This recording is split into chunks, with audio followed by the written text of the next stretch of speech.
Bismillahirrahmanirrahim. Assalamualaikum warahmatullahi wabarakatuh.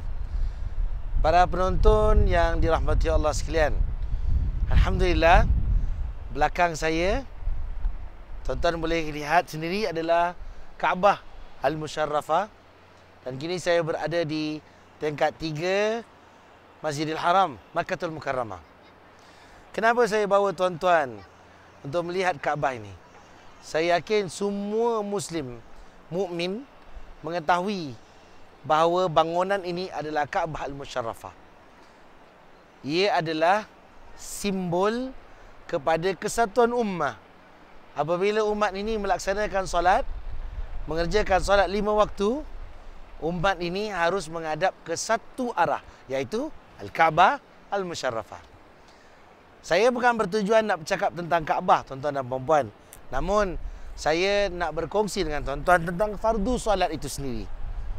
Saya nak mengajak saudara-saudara sekalian, mungkin yang menonton klip video ini, yang mungkin sudah lama tak sembahyang, atau mungkin ada di kalangan anda yang tidak pernah sembahyang, atau mungkin dahulu sembahyang sewaktu kecil atas didikan ibu bapa, tapi sekarang ni kerana kelalaian dan kelemahan iman kita meninggalkan sembahyang. Saudara-saudara sekalian, ketahuilah bahawa melaksanakan sembahyang ini adalah kewajipan yang Allah Subhanahu Wa Taala fardukan kepada umat Islam, kepada manusia yang beriman kepada Allah Subhanahu Wa Taala. Nabi SAW pernah menyebutkan dengan kabilah ataupun sekelompok kaum daripada Yaman yang datang bertemu pada Rasulullah SAW untuk belajar tentang Islam. Nabi sebutkan alimhum, kata Nabi kepada wakil-wakil kaum di Yaman, ajarkanlah mereka sembahyang 5 waktu.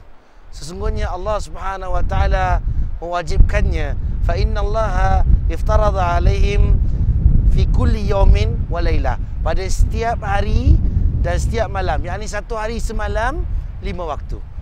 Kita ada 5 waktu untuk mengingati Allah Subhanahu Wa Taala.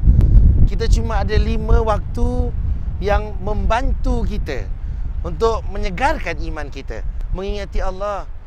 Saudara-saudara sekalian, bayangkan jika tidak ada fardu salat, jika tidak ada pensyariatan sembahyang, tidak diwajibkan sembahyang 5 waktu, agak-agak anda sekalian, adakah kita mengingati Allah SWT? Saya jujur secara peribadi bercakap tentang diri saya dan mungkin mengajak saudara-saudara sekalian untuk kita sama-sama memikirkan.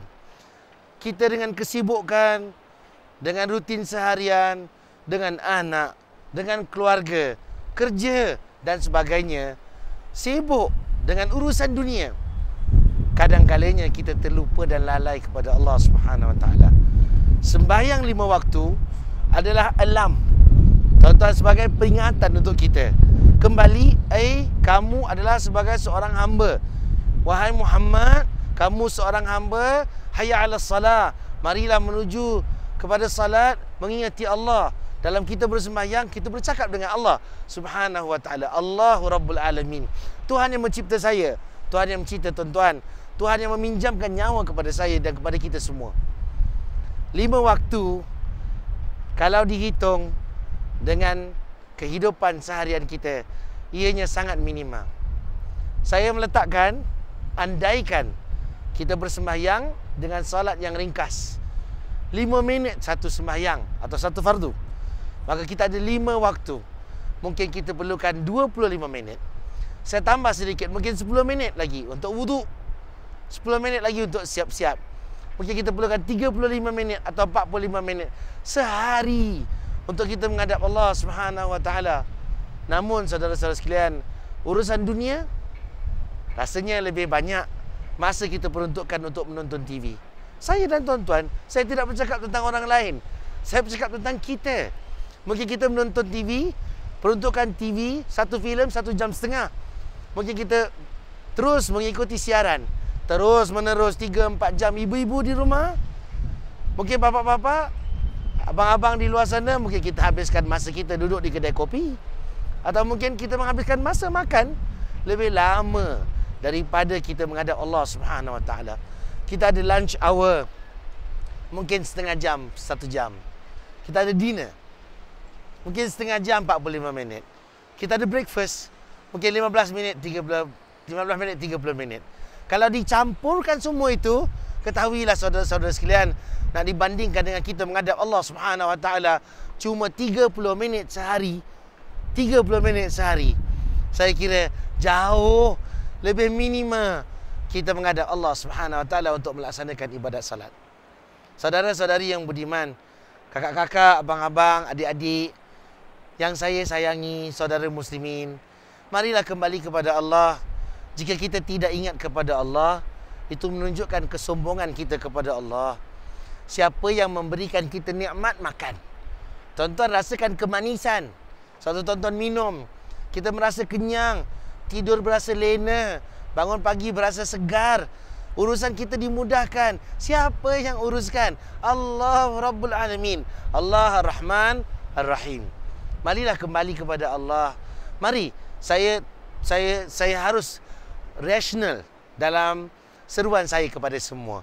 Jika anda telah lama meninggalkan salat, terlupa nak baca apa, terlupa nak sembahyang bagaimana, maka pergilah ke masjid-masjid berdekatan anda. Kalau di Singapura ni, alhamdulillah rabbil alamin, kita ada masjid-masjid yang menggajikan ataupun imam-imam eksekutif yang berkhidmat, para pegawai.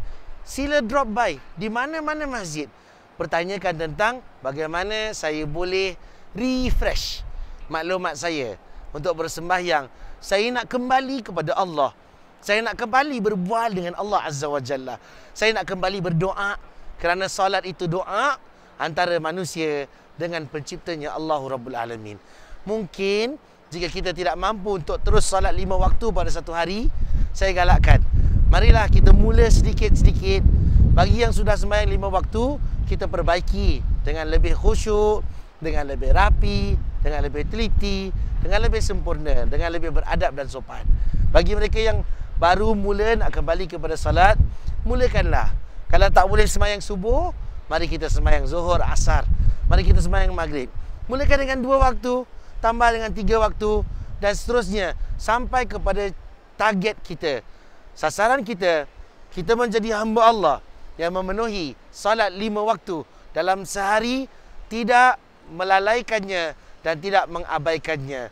Ingat saudara-saudara sekalian, selangkah kita kepada Allah Subhanahu Wa Taala, Allah akan rapat kepada kita 10 langkah atau lebih rapat lagi daripada itu. Ingat, tiada Tuhan di atas muka bumi ini selain daripada Allah Subhanahu Wa Taala yang mampu memberikan segala kenikmatan kepada kita seperti yang kita kecapi pada hari ini. Wallahu taala a'lamu bissawab. Allah